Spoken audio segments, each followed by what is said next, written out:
লেকটার পাশেই এমন একটা টানেল বানানো ছিল। টানেলটা কিন্তু আবার বেশ সুন্দর করে সাজানো গোছানো ছিল।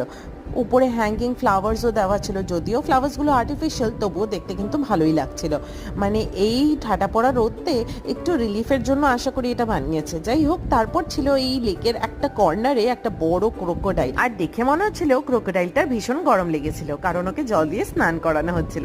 তারপর ভেতরে আসতেই আমরা দেখলাম আইফেল টাওয়ার, যদিও এখন ওদিকে যাচ্ছি না। আমরা প্রথমে চলে এলাম কিছু অ্যানিমালস দেখতে। এখানে ছিল বড় একটা ডিয়ারটার শিংগুলো কিন্তু বেশ সুন্দর ছিল, দেখো, আর বেশ আমার ক্যামেরাটার দিকে তাকিয়ে সুন্দর পোজও দিচ্ছিল। যাই হোক, তারপর যেই জিনিসটা দেখলাম সেটা ভীষণই আনইউজুয়াল, একটা বড় ডাইনোসর।